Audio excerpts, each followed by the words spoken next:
கேண்டிடேட்டுக்கு ஒரு 5 நிமிஷம் எடுத்தாருன்னா போதும் 9 தொகுதியும் பேசி முடிச்சிடலாம். அன்பில் மகேஷ் 40% ஸ்கூலை க்ளோஸ் பண்ணிட்டாரு. இனிமேல் இன்க்ரீசிங் பாப்புலேஷனில் போக வேண்டிய ஸ்கூல்ஸு டிக்ரீசிங் பாப்புலேஷனில் போயிட்டு இருக்குன்னா நீ என்ன ஒரு அமைச்சரா? அது நம்ம நேருக்கு இன்னும் சொல்லவே வேணாம். எல்லாத்துலேயும் 40 லட்சம் 50 லட்சம் வாங்கிட்டு எல்லாத்து வாயிலே வந்து மண்ணள்ளி போடுற ஒரே அமைச்சர் வந்து நேரு. கதிரவன் மொத்தமாக இப்போ ஒன்று எடுத்துகிட்டு இருக்காங்க, இப்போ 2 எடுத்து அவுட் பண்ணி விட்டுருவாங்க போல இருக்கு. கிட்னி அப்புறம் இவனா உத்தமனா? வேணா உத்தமனா? இந்த டேஷிங்னா வந்து இன்னைக்கு உட்காந்து எலெக்ஷன் அத்தாரிட்டியா உட்காந்து இருக்குன்னா எப்படி நடக்கும்னு யோசிச்சு பாருங்க. பூத் கேப்சரிங் கடைசியில் நடக்குங்க. இந்த பொலிட்டிக்கலுக்கு ஒத்துதுறது யாரு? பூத் கேப்சரிங்னா தூக்கி எல்லாத்தையும் வெளியில போட்டா பண்றாங்க, இவங்கள வச்சுக்கிட்டே பண்றாங்க சார். திமுக மேனிஃபெஸ்டோ பைபிள் மாதிரியா? செருப்பாலடி பிராடுக்காரங்க எழுதுனதுன்னா வந்து பைபிளோட கம்பேர் பண்ணிட்டு இருக்க. இப்போ இந்த அனுமதி கிடைக்காத விஜய் சார் எப்படி ஹேண்டில் பண்ணணும்னு நினைக்கிறீங்க சார்? காவல்துறை அதிகாரி என்ன இன்னைக்கு நம்ம சௌகு சங்கர் சொல்ற ஐஸ்கிரீம் அதிகாரியும் பாரு, அதை ஒன்றும் மாத்தாம வச்சிருக்காங்களே. இந்த கமிஷனரை ஃபர்ஸ்ட் மாத்துங்க, சென்னையில் ஃபர்ஸ்ட் எல்லாத்தையும் மாத்துங்க, எங்கெங்கன்னா பிரச்சனையும் எல்லாத்தையும் மாத்துங்க. ஏன் ஒன்று மாற்ற டிஜிபியை மாத்திரவங்களுக்கு ஏன் கமிஷனரை மாற்ற முடியல? இல்லை, அது ரொம்ப கரெக்டான விஷயம் தாங்க. இப்போ நான் சொன்னதுக்கு என்ன இருக்குது? அவர் வந்து பிட்டா சொல்றாரு, நான் மொத்தமாக சொல்றேன். வணக்கம். இன்னைக்கு நம்ம கூட அட்வொகேட் சதீஷ் அவர்கள் நம்ம கூட இருக்காரு. சமீபத்திய இன்டர்வியூஸ் எல்லாமே பார்த்துருப்பீங்க. பல்வேறு நபர்கள் சொல்லாத புதிய தகவல்களாக அவர் சொல்கிறாரு. ஸோ மக்களுக்கு அதை பார்க்கும்போது இந்த மாதிரி விஷயங்களும் நடக்குதா அப்படின்னு எனக்கே பர்சனலாக நிறைய பேர் ஃபீட்பேக்காக சொல்லியிருக்காங்க. ஸோ அது அடிப்படையில் தான் திரும்பவுமே அவரை மீட் பண்ணி பேச தான் வந்திருக்கோம். சார் வணக்கம் சார். வணக்கம். எப்படி இருக்கீங்க சார்? நல்லா இருக்கேன். எப்படி இருக்கீங்க? நல்லா இருக்கேன் சார். நான் இன்ட்ரோலேயே சொன்ன மாதிரி தான் சார். பர்சனலாக எனக்கே நிறைய பேர் சொல்லியிருக்காங்க. ஏன்னா மற்றவங்க சொல்கிறதுக்கும் நீங்கள் சொல்கிறதுக்கும் நிறைய வித்தியாசம் இருக்குது. சில பேர் சில விஷயங்களை சொல்லாமல் விட்டுடுறாங்க. மேபி இது ஆளுங்கட்சியோட அழுத்தமாக இருக்கலாம், வேறு ஏதாவது இஷ்யூவாக இருக்கலாம். பட் ஆனால் நீங்கள் அதுக்கெல்லாம் எதுக்குமே எந்த விஷயத்துக்கும் அஞ்சாமல் சொல்கிறீங்க. ஃபர்ஸ்ட் இந்த ஐடியா எப்படி வந்துச்சு? நிறைய இன்டர்வியூ பார்த்துருக்கோம், பட் நான் இதுலேருந்தே ஆரம்பிக்கணும்னு நினைக்கிறேன். இந்த மாதிரி விஷயங்களை ஓப்பன் அப் பண்ணி பேசணும். இப்போ நிறைய உண்மைகள் யாரும் வெளியே சொல்கிறதில்ல, இதை நாம் சொல்லலாம் அப்படின்ற ஐடியா எப்படி வந்துச்சு? இல்லை, ஆக்சுவலாக வந்து பார்த்தீங்கன்னா பேசிக்காக அது ஒரு குவாலிஃபிகேஷன் வந்து நமக்கு ஒரு அட்வான்டேஜ். ஓகே, ஒரு வழக்கறிஞராக இருக்கிறதுனால வந்து பார்த்தீங்கன்னா ஸோ இதை நம்ம வந்து மக்களுக்காக நம்ம வந்து பேசலாம் அப்படின்னு சொல்லிட்டு ஒரு ஐடியா. அதாவது ஒரு பக்கத்துலேயே வந்து பார்த்தீங்கன்னா எங்கேயுமே வந்து பார்த்தீங்கன்னா ஒரு திரி இல்லாமல் ஒரு குண்டு வெடிக்குமா? பட்டாசு கொளுத்துறோம், ஒரு திரி வேணும்ல, அப்போ தான் அந்த குண்டே வெடிக்கும். அப்படிங்கும் போது நம்ம ஒரு சின்ன ஒரு சின்ன ஒரு நெருப்பாக இருந்துட்டு போகிறோமே, ஓகேங்களா? அது வந்து மக்களுக்கு ஒரு விழிப்புணர்வாக இருந்துச்சு அப்படின்னா ரொம்ப சந்தோஷம்தான். ஏன்னா இன்னைக்கு அரசியல் வந்து சாக்கடைன்னு சொல்லி இது மொத்த சாக்கடையாகவே ஆக்கிட்டாங்க, ஓகேங்களா? இன்னைக்கு சுத்தம் பண்ணுறதுக்கு சில பேர் இறங்குறாங்க போது அவங்க இறங்குறவங்களுக்கு நம்ம ஒரு சின்ன உதவியாக இருப்போமே. இன்னைக்கு தான் சொல்லுவாங்க, அதை கேலி பண்ணுவாங்க, அணிலாக இருக்கிறோம். நான் இருந்துட்டு போகிறேன்டா, உனக்கு என்னடா போச்சு, உன்ன மாதிரி இல்லையே, நான் ஃப்ராடா இல்லையே, நான் ஃப்ராடாக இருக்கிறதுக்கு தான் நான் வந்து வருத்தப்படணும், அணிலாக இருக்கிறதுக்கு வருத்தப்படணும்னு அவசியமே கிடையாது. ஸோ அணிலாக நீங்கள் இருக்கலாம், ஓகேங்களா? நீங்கள் வந்து ஒரு சின்ன பொருளாக இருக்கலாம், ஸ்பூனாக இருக்கலாம், இந்த மாதிரி என்ன வேணா இருந்துருப்போம், என்ன வேணால் சொல்லிட்டு புரிஞ்சுங்களா? நான் ஃப்ராடு, ஓகேங்களா, ஃப்ராடாக இருக்கிறது, கரப்ஷனாக இருக்கிறது, இதுக்கு தாங்க வருத்தப்படணும், ஓகேங்களா? ஒரு நல்லதுக்கு உதவி செய்கிறதுக்கு நம்ம வருத்தவே படக்கூடாது. நம்ம சின்ன பொருளாக இருக்கலாம், தீப்பட்டு குச்சியாக இருந்துட்டு போகிறேன்னு. கண்டிப்பாக. நாங்கள் உங்களை முதல்ல பார்த்தது வந்து விஜய் சாரோட அவரோட வாழ்க்கையில் ஒரு பிரச்சனை, அது அவர் பர்சனல் பிரச்சனை தான். பட் இருந்தாலுமே பல்வேறு நபர்கள் பல்வேறு விதமாக பேசும்போது இதுக்கு ஒரு வேறு பெர்ஸ்பெக்டிவ் ஓப்பன் பண்ணதே நீங்கள் தான். அப்போ தான் நாங்கள்லாம் யோசித்தோம், ஆமாம் இல்லை அந்த டாக்குமெண்ட் எப்படி ரிலீஸ் ஆச்சு, இந்த கேள்வியை முதல்ல முன் வச்சதே எனக்கு தெரிஞ்சு நீங்கள் தான் நினைக்கிறீங்க. ஸோ அந்த வகையில் இன்றைக்கி வேற ஒரு விஷயத்தையும் நாங்கள் எடுத்துகிட்டு வந்திருக்கோம். ஸ்டார்டிங்லேருந்தே இந்த தமிழக அரசியலில் தாவேகாவுக்கு என்னென்ன பிரச்சனைகள் வருது அப்படின்றத நீங்கள் ஓப்பன் அப் பண்ணுறீங்க. இன்றைக்கி கரண்ட்டாக பார்க்கும்போது எல்லா கட்சிகளுமே அவங்க தொகுதிக்கு போய் மக்களை பார்த்து பேசுகிறாங்க. பட் ஆனால் விஜய் சாரால் அது முடியல, அனுமதி கொடுக்கல. அப்படியே கொடுத்தாலும் அது வந்து இந்த ப்ராக்டிக்கலாக ஒத்து வராத ஒரு அனுமதியாக இருக்குது. 1 ஹவரில் நீங்கள் இருந்து அங்கே போகணும். இப்போ அது எப்படி பாசிபிள்னே தெரியல. ஸோ அவருக்கு அனுமதி கிடைக்கல. இப்போ நேற்று பார்த்தீங்கன்னா வில்லிவாக்கம், டி நகர், இன்றைக்கி சைதாப்பேட்டை எல்லா பிரச்சாரமுமே இல்லை, விஜய் சார் நடக்கலை. இது எப்படி பார்க்குறீங்க அனுமதி கிடைக்கலன்ற? இல்லை, இதுக்கான தெளிவான விளக்கத்தை வந்து ஆதவர்ஜன் அவர்கள் கொடுத்துருக்காரு. அவர் பேட்டியில் நான் பார்த்தது வந்து பார்த்தீங்கன்னா முன்னாடியே 2 கடிதம் என்கிட்ட இருக்குது. ஒன்று 2 to 6 வந்து டிஎன்ஆரில் பர்மிஷன் கொடுத்துருக்காங்க, அப்புறம் 2 to 3 கொடுத்துருக்காங்க. ஒரே நேரத்தில் வந்து 2 to 3 பர்மிஷனோ 2 to 6 பர்மிஷனோ எப்படி கொடுக்க முடியும்? நீ பர்மிஷன் கொடுக்கறது வந்து இதனால் வந்து ரிட்டர்னிங் ஆஃபீஸர் வந்து போலீஸோட தூண்டுதல்னால வந்து மாற்றி கொடுத்தாருன்னு சொல்லிட்டு ஆஜவர்தனா சொல்கிறாரு. இது வந்து அவரோட ஆதங்கம், பேச்சு எல்லாமே. இதில் தான் நான் வந்து என்ன சொல்கிறேன்னு கேட்டிங்கன்னா, இதில் ஒன்றும் வியப்பே கிடையாது. புரிஞ்சுங்களா? இப்போ வந்து என்னென்னு கேட்டிங்கன்னா, 40 லட்ச ரூபா நீங்கள் நேருட்ட காசை கொடுத்து நீங்கள் அந்த வேலையை வாங்குறீங்கன்னு வச்சுக்கோங்க. நீங்கள் இருக்குல்ல, நீங்கள் இடியில் வழக்கு போட்டிருக்காங்களா, 40 லட்ச ரூபா கொடுத்ததா, 35 லட்ச ரூபா கொடுத்தோம். அவன் அங்கே உட்காந்துருக்கவன் வேணா எலெக்ஷன் ஆஃபீஸ்லேருந்து வந்தவன் என்ன ஜப்பான்லேருந்து இருக்கிற நேர்மை ஆனவங்களாம் வந்திருக்காங்க. நீங்கள் ஒன்று சொல்கிறேன், எந்த கவர்மெண்ட் ஆஃபீஸில் சார் லஞ்சம் வாங்கலன்னு மட்டும் சொல்லுங்கள். எந்த கவர்மெண்ட் ஆஃபீஸில் நீங்கள் லஞ்சம் வாங்கலன்னு சொல்லுங்கள். நீங்கள் லஞ்சம் வாங்காத அவங்கள மட்டும் நீங்கள் வந்து எலெக்ஷன் அதிகாரியாக போடுங்க. புரிஞ்சுங்களா? அப்படின்னு நீங்கள் எந்த கவர்மெண்ட் ஆஃபீஸ் சொல்ல முடியும்? போலீஸ் ஸ்டேஷனில் லஞ்சம் வாங்கலையா? ஆர்டி ஆஃபீஸில் லஞ்சம் வாங்கலையா? சப் ரிஜிஸ்டர் ஆஃபீஸில் லஞ்சம் வாங்கலையா? தாலுகா ஆஃபீஸில் வாங்கலையா? கார்பரேஷன் ஆஃபீஸில் வாங்கலையா? முனிசிபாலிட்டி ஆஃபீஸில் வாங்கலையா? பஞ்சாயத்து ஆஃபீஸில் வாங்கலையா? புரிஞ்சுங்களா? எல்லா இடத்துலையும் லஞ்சம் லஞ்சம் லஞ்சம் லஞ்சம். அப்புறம் இவனா என்ன உத்தமனா? வேணா உத்தமனா? இதுக்கு மேலே என்னன்னு கேட்டிங்கன்னா, இந்த 234 பேர் தூக்கணும் சார். அதுக்கு கீழே தான் இவங்கன்னா கரெக்டாக வாங்க. இந்த எக்ஸிக்யூட்டிவ்னா இவங்களுக்கு சில பேர் முதுகெலும்பு இல்லாதவன், சில பேர் லஞ்சம் வாங்குறவன். புரிஞ்சுங்களா? இப்படி தான் நாடு இருக்குது. இது இல்லைன்னு சொல்ல முடியுமா? இதை சொல்ல மாட்டார். ஏன்னா அவர் கட்சியில் நிற்கிறார், அரசியலில் நிற்கிறார், அவர் பேச மாட்டார். அவர் பேசணும்னு அவசியமும் கிடையாது. நான் சொல்கிறேங்க, நீ உண்மையான ஆளாயா? நான் மக்கள்கிட்ட கேட்குறேங்க. இந்த ஆஃபீஸில் நான் எங்கேயுமே லஞ்சம் வாங்கலன்னு சொல்ல முடியுமா? இந்த டேஷிங்னா வந்து இன்னைக்கு உட்காந்து எலெக்ஷன் அத்தாரிட்டியா உட்காந்துருக்குன்னா எப்படி நடக்கும்னு யோசிச்சு பாருங்க. பூத் கேப்சரிங் கடைசியில் நடக்குங்க. அதுக்குன்னா ஒத்து ஊதுறது யாரு? இந்த பொலிட்டிக்கலுக்கு ஒத்து ஊதுறது யாரு? பூத் கேப்சரிங்னா தூக்கி எல்லாத்தையும் வெளியில போட்டா பண்றாங்க. இவங்களை வச்சுக்கிட்டே பண்றாங்க சார். எலெக்ஷன்லன்னா நீங்க என்ன நின்று பார்த்தா தெரியும். எலெக்ஷன்ல நின்று போராடி இருக்கும். புரிஞ்சுங்களா? இன்னைக்கு என்ன அப்படின்னு கேட்டிங்கன்னா, இன்னைக்கு சில நல்லவர்கள் நிற்கிறாங்க. அந்த இடத்துல போய் நம்ம ஓட்டை பிரியக்கூடாது, அவங்களுக்காக நம்ம பேசுவோம். மக்களுக்கு நான் என்ன சொல்வேன்னு கேட்டிங்கன்னா, நீங்கள் யோசிச்சு ஓட்டு போடுங்க. நான் இன்னைக்குமே ஒரே ஒரு வார்த்தை பதிவு செய்கிறது என்னன்னு கேட்டிங்கன்னா, பெரியாரின் கொள்கை மட்டும் தான். ஒரே தலைவன், உலகத்திலே ஒரே தலைவன். நான் பேசுறத நீ அப்படியே கேட்டுக்காத. நீ உட்காந்து யோசி. நீ கரெக்டாக இருந்துச்சுன்னா அதை செய். நீ கரெக்டாக இல்லைன்னா நான் சொல்கிறத நீ ஏற்றுக்காதம்ப. இதுதான் பெரியார் சொன்னார். புரிஞ்சுங்களா? நான் வந்து என்றைக்குமே நான் சொல்கிறதெல்லாம் கரெக்டு சார், உண்மை சார், சத்தியம் சார், உண்மை சார் நான் சொல்லலை. புரிஞ்சுங்களா? நான் சொல்கிறதுனா உண்மையாக பொய்யான்னு உங்களுக்கு தெரியும்ல. உட்காந்து யோசிங்க. இதுதான் பெரியார் சொன்ன ஒரே. நான் எதுக்காக பெரியாரை வந்து தலைவராக இன்னைக்கு வந்து விஜய் அவர்கள் வந்து பெரியார் கொள்கை தலைவராக ஏற்றுக்கிட்டாரு. நான் என்னைக்கே ஏற்றுக்கிட்டவன். அதாவது என்னன்னா, அந்த சேம் மனசு கனெக்ட் ஆகுது பாருங்க. சேம் மனசு கனெக்ட் ஆகுது பார்த்தீங்களா? அது இதுதான் ஒரே ஒன்று. இது நான் பெரியார் ஏன் ஏற்றுக்கிட்டேங்கிறதுக்கு இதுதான் சொல்கிறேன். ஆரோக்கிய சக்தி சொல்கிறது நீ அப்படியே கேட்க வேணாம். ஒன்றுக்கும் போய் எலெக்ஷன் கமிஷனரை பார்த்து, சீஃப் எலெக்ஷன் கமிஷனரை பார்த்து நீங்கள் லெட்டர் கொடுக்க முடியுமா சார்? இந்தியாவில் வந்து நல்லவங்களும் கண்டுபிடிக்கிறது ரொம்ப கஷ்டம் சார். ஒரு 10% இருப்பாங்களா? 10% இருப்பாங்களா? அதுக்கு மேலே எனக்கு தெரியல. 90% நான் சொல்கிறது இது எல்லாமே லஞ்சம் வாங்குறவன், கரப்ஷனு, இந்த மாதிரி பசங்க தான் இருக்கிறாங்க. இவங்க என்னன்னா நம்ம என்ன பண்ணுறது? இதுக்கெல்லாம் காரணம் வந்து என்னன்னு கேட்டிங்கன்னா 234 பேர் தான்.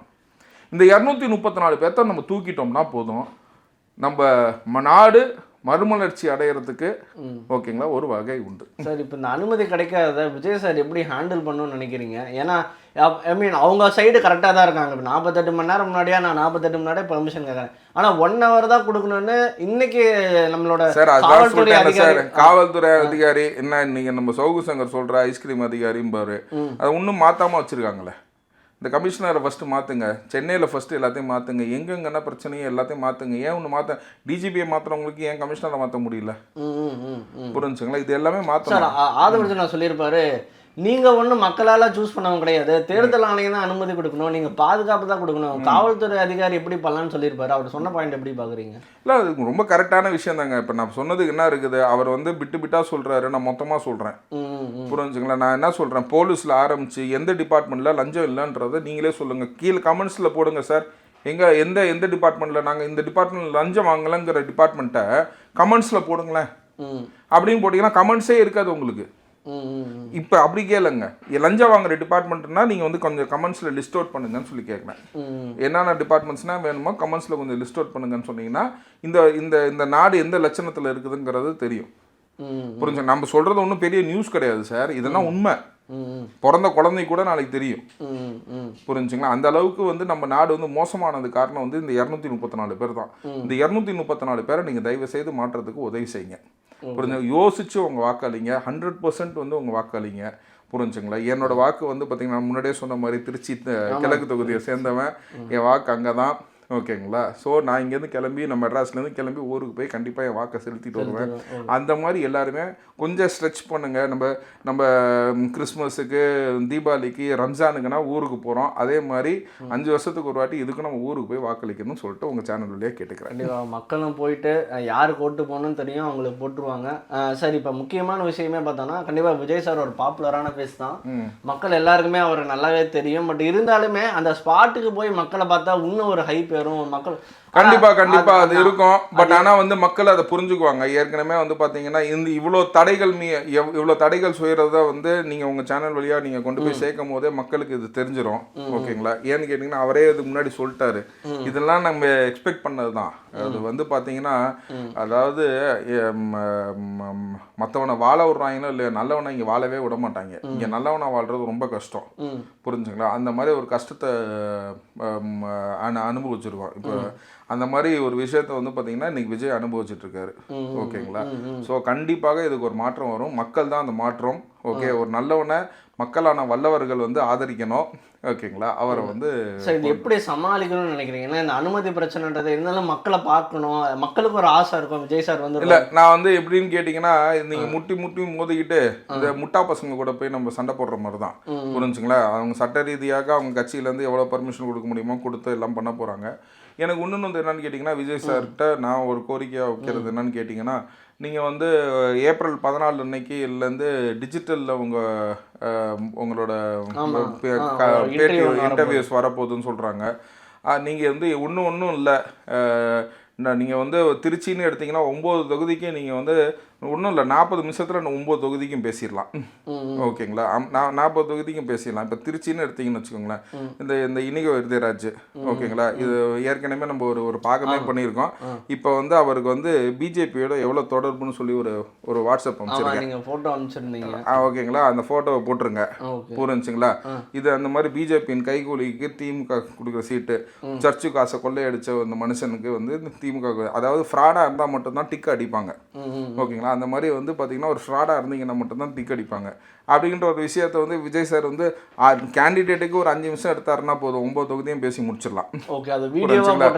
வீடியோவே போட்டுடலாம். இங்கே அன்பில் மகேஷ் 40% ஸ்கூலை க்ளோஸ் பண்ணிட்டாரு.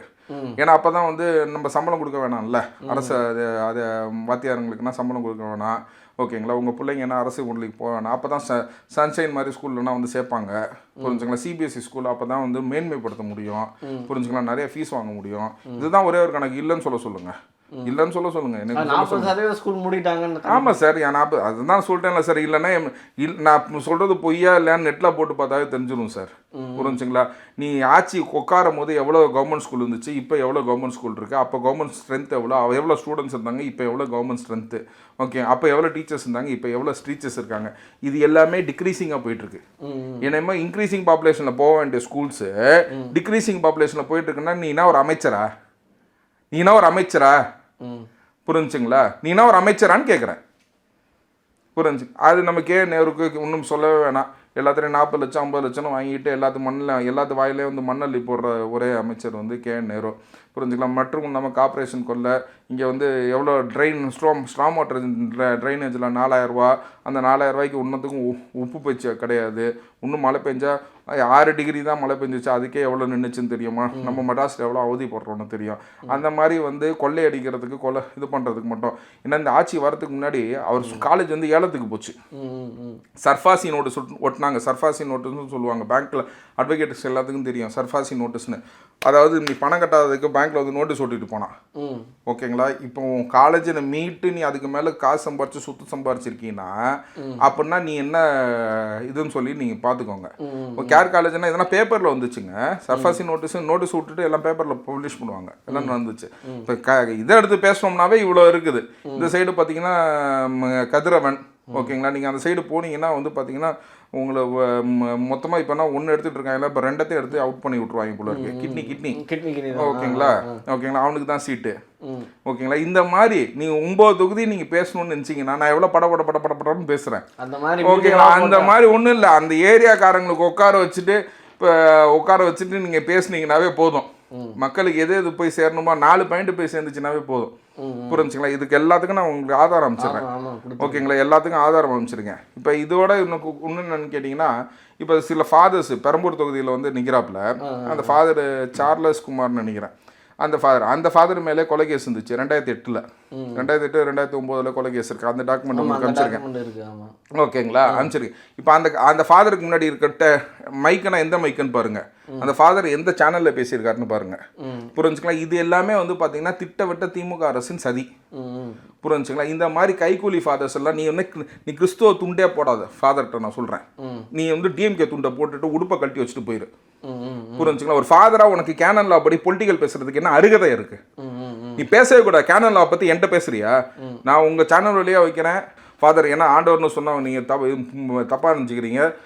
Reverend doctor father George Anthonysamy எங்கள் ஆர்ச்சி பிஷப்புக்கு உங்கள் ஃபாதருக்கு இந்த இது வழியாக நான் கோரிக்கை வைக்கிறேன். இந்த மாதிரி வந்து பேசி என்னைக்காச்சும் ஒரு நாள் ஒரு ஃபாதருக்கு ஒருத்தன் எவனாச்சும் செருப்படுத்த அடிச்சிட்டான்னா அது திருச்சபைக்கு ஒரு பெரிய கஷ்டம் உங்களுக்கு நான் மறுபடியும் சொல்கிறேன். இந்த மாதிரி ஃபாதர்ஸ்னால் தயவு செய்து கண்டிங்க. பொலிட்டிக்கல் இன்ஃப்ளூயன்ஸ் நீங்கள் தயவு செய்து பண்ணக்கூடாது. சர்ச்சில் இந்த ப்ரொபகண்டா நீங்கள் பண்ணவே கூடாது. திஸ் இஸ் அகேன்ஸ்டு கேனன் லா. எங்களுக்குன்னு ஒரு சட்டம் இருக்குது சார். கேனன் லான்னு எங்களுக்குன்னு ஒரு சட்டம் இருக்குது. கேனன் லா படி பார்த்தீங்கன்னா இவங்க எல்லாமே உடுப்பை போட்டுக்கிட்டு பேசுகிறாங்க. எல்லாத்தையும் உடுப்பை கழட்டி விட்ருவாங்க. புரிஞ்சுங்களா? எல்லாமே எல்லாருக்கும் ஒரு எல்லை உண்டு. புரிஞ்சுங்களா? ரெவரண்ட் டாக்டர் ஃபாதர் எங்கள் ஆர்ச்சி பிஷப்புக்கு நான் உங்கள் வேண்டுதலாக வைக்கிறேன். ஓகேங்களா? நீங்கள் தயவு செய்து வந்து ஒரு சர்க்குலர் அமைக்காமல் திருச்சபைக்கு எந்த அசிங்கம் வந்தாலும் அதுக்கு நீங்கள் அதுக்கப்புறம் பொறுப்பேற்க வேண்டும். எதுக்காகவும் பொறுப்பேற்க வேண்டும். ஏற்கனவே ஒரு சாமியார் வந்து பிட்புட்டில் அதாவது ஆல்டரில் நின்று பேசுகிறாங்க. விஜய் ஒரு இது பண்ணாப்புலன்னு சொல்லிட்டு அந்த வார்த்தையை கூட நான் வந்து பேச விரும்பலை. புரிஞ்சுங்களா? அந்த மாதிரி ஆல்டரில் இருந்து பேசுறதுக்கு கேனன் லா படி உங்களுக்கு என்ன எடுக்கணும்னு உங்களுக்கு தெரியும். இப்படி உடுப்பை போட்டு பேசிக்கணும். அந்த உடுப்பை போட்டு ஒரு செருப்படி வாங்கினாங்கன்னா யாருக்குங்க அசிங்கம்? வாட் எவர் இட் இஸ் எங்க ஃபாதர் தானே. புரிஞ்சுங்களா? அப்படிங்கும் போது எல்லாத்தையும் நீங்க மைண்ட் பண்ணி பேசுங்க, நாலேஜ் உள்ளமா பேசுங்க. இன்னைக்கு மக்கள்லாம் சக்க கோவத்தில் இருக்கிறாங்க. புரிஞ்சுங்களா? இந்த கைத்தடி இந்த பக்கெட் தூக்குற வேலைன்னா ஃபாதர் எல்லாமே விட்டுறணுன்ற இந்த பிஷப்பு ஆர்ச்சி பிஷப்பு எல்லாமே இந்த பக்கெட் தூக்குற வேலைன்னா விட்டுறணும். பக்கெட் தூக்குற வேலைன்னா என்ன தெரியுங்களா?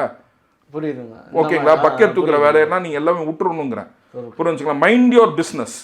அதாவது கர்த்தரை மட்டும் போற்ற வேண்டிய சாமியார் இன்னைக்கு வந்து பார்த்தீங்கன்னா ஸ்டாலினை பற்றி போட்டுறதுக்கு எங்களோட பாதுகாவலர் என்ன ஆண்டவரான இயேசு கிறிஸ்து மரியா பாதுகாவலரா, அந்தோனியார் பாதுகாவலரா, சென்ட் பேட்ரிக்ஸா, சென்ட் ஜான்ஸா, ஓகேங்களா, சென்ட் லூயிஸா, சென்ட் மைக்கேல்ஸா, சென்ட் கிறிஸ்டபரா பாதுகாவலர்னு சொல்லிட்டு எவனையா ஒருத்தனை சொல்கிறீங்களே? ஒரு மனுஷனை நீங்களா ஒரு மனுஷனா பாதுகாவலர்னு சொல்கிறாங்க?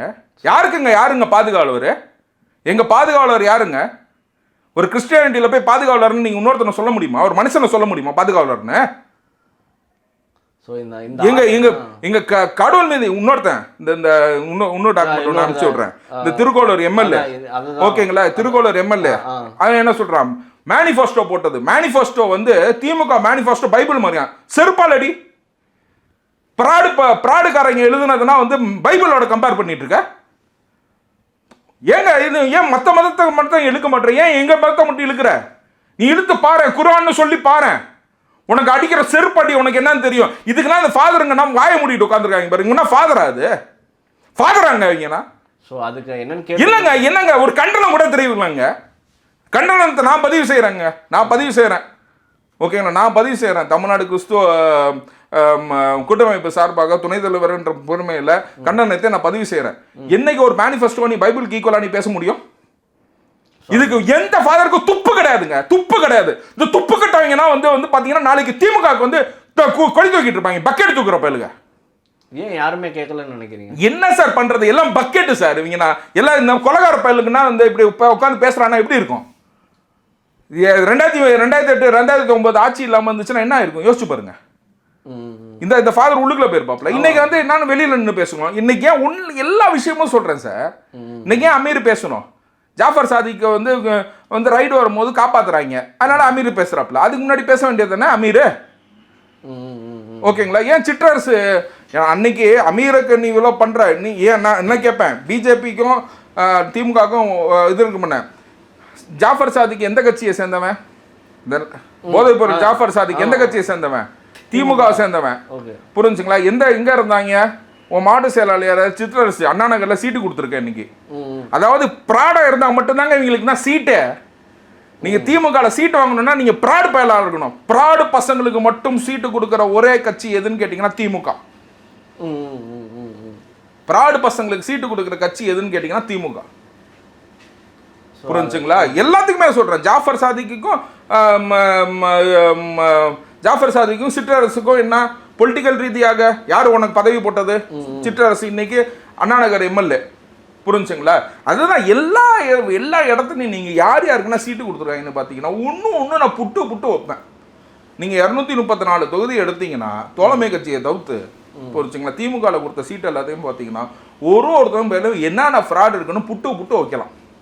இது எல்லாம் மக்களுக்கே தெரியும் சார். எடுத்து சொன்னா போதும். இப்போ விஜய் சார் நல்லா எடுத்து சொல்லுவார். எப்படி பார்த்தீங்கன்னா சட்னியை ஊற்றிட்டு எடுத்து சொல்லுவார் பார்த்தீங்களா? ஓகேங்களா? அவங்களுக்கு மக்களுக்கு புரியுற மாதிரி சொல்லுவார் பாருங்க. இப்போ நானும் கோவமாக பேசுவேன், எனக்குன்னா ஆத்திரம் சார், அவ்வளோ இது. புரிஞ்சுங்களா? அவர் ஆனால் கம்போஸ்டாக பேசுவார், ரொம்ப அமைதியாக. புரிஞ்சுங்களா? அந்த மாதிரி எடுத்து சொன்னாவே போதும். இவங்கெல்லாம் வந்து எல்லாம் ரோட்டுக்கு வந்துடுவாங்க. இந்த எடுத்து சொன்னால் போதும் சார். இன்றைக்கி எல்லாத்தையும் கை லெவலில் வந்து பார்த்திங்கன்னா கொரோனா நமக்கு வந்தது கொடிய நோய், ஆனால் அது கொடுத்துட்டு போனது இந்த கைபேசி. புரிஞ்சுங்களா? அதனால் அந்த ஒரு விஷயத்துலேயே நான் வந்து சொல்கிறேன், வந்து பார்த்திங்கன்னா இந்த கைபேசி போய் சேர்ந்துடும். ஓகேங்களா? வேறு இடத்துல சண்டை போடுறதுக்கு முன்னாடி ஆல்டர்னேட் ரெமெடியாக நம்ம என்ன பண்ணுறோன்னு பார்த்து டிஜிட்டலைசேஷனாக வந்து அதை வந்து கொண்டு போய் அவங்க கழக தோழர்கள் கொண்டு போய் காட்டினாங்கன்னா அண்ணனால வர முடியல இவங்க சதி பண்ணுறாங்கன்னு சொல்லிட்டு காட்டின ஆரம்பிச்சாங்கன்னு வச்சுக்கோங்க, சூப்பராக போயிடும் சார். சரி, ஓகே சார்.